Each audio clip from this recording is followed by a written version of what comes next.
At 12 years old, Adam Koo was expelled from his primary school. By the time he landed at Ping Yi Secondary School, his math score hovered around a failing grade, placing him squarely in the bottom 10 students of his entire cohort. The standard assumption in education is that intelligence is a fixed trait.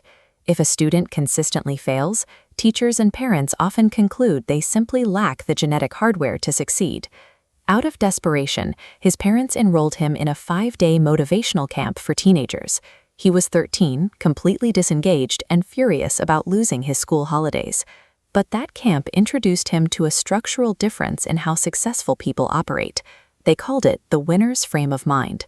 Rather than making excuses or blaming a difficult syllabus, which they labeled the loser's frame of mind, top performers assume absolute ownership of their outcomes. Before any study hack, memorization technique, or schedule adjustment can work, a student has to accept total responsibility for their current failures. If you believe the system is the problem, you have no leverage to fix your grades. Armed with this new mindset, Adam wrote down 3 highly specific, seemingly impossible targets.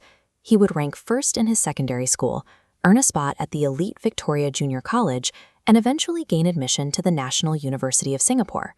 The National University of Singapore is a globally ranked institution. For a teenager currently sitting at the absolute bottom of a public school, getting in required an academic leap that bordered on statistical impossibility. But writing targets on a piece of paper does not automatically rewire a brain.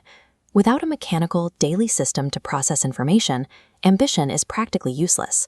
Setting high goals simply dictates the necessary intensity of the work ahead. To actually hit those marks, Adam had to completely replace his learning operating system. The foundation of this new system relies on a continuous feedback loop known as the belief cycle. The label you give yourself determines the actions you take, which dictates how much of your potential you actually tap, which finally generates your results. If a student believes they are lousy, they avoid studying, tap a fraction of their potential, and predictably fail.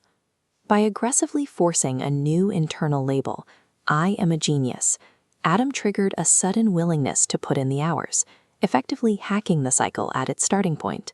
With the hours secured, he needed to optimize his data input. Textbooks are dense, but roughly 80% of the words on a page are grammatical filler.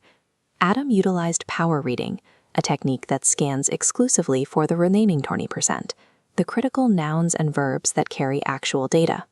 Stripping away the excess language prevents cognitive overload. It isolates the exact raw material the brain needs to encode long-term memory.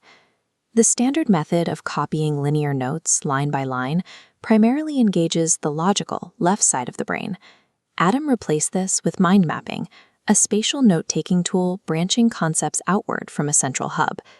By adding vivid colors and geometric shapes, it forces the brain's creative right hemisphere to engage simultaneously with the analytical left hemisphere. Processing data visually and spatially builds highly interconnected neural links. This makes recalling the information in an exam setting exponentially faster than trying to remember rows of plain black text. To organize this intensive workflow, he adopted the time matrix. This separates daily actions into 4 quadrants based on their urgency and importance.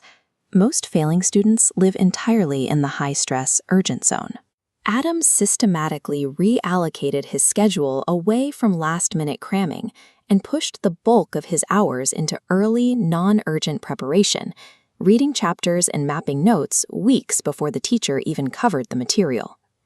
But a perfect schedule does not eliminate human fatigue. When natural motivation inevitably dropped, he relied on a mechanical technique called state management to overcome sudden bouts of laziness. Emotional states are heavily tied to physical posture. By actively correcting a slumped posture, throwing his shoulders back, and breathing deeply, he forcefully tricked his nervous system into an alert, capable state. High-level academic performance does not rely on a steady supply of natural inspiration.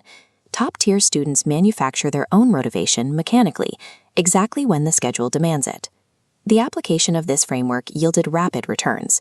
Within 3 months, Adam's average grades jumped from 52% to 70%. By the end of that single academic year, he had climbed from the absolute bottom to rank among the top 18 students in his school. He secured his spot at Victoria Junior College. From there, he entered the National University of Singapore, immediately earning a place on the dean's list and gaining admission into a talent development program reserved for the top 1% of the university. That same operating system eventually enabled him to build multiple businesses and become a self-made millionaire by the age of 26. These extreme results were not a miraculous anomaly. They were the highly predictable output of a perfectly executed, replicable system. Adam Khoo's trajectory completely dismantles the societal myth of the naturally gifted student. If you are staring at a terrible report card, you are looking at the reflection of a flawed study strategy. You are not looking at a reflection of a flawed innate intellect. Genius is not a genetic lottery you win at birth. It is a mechanical system you actively do.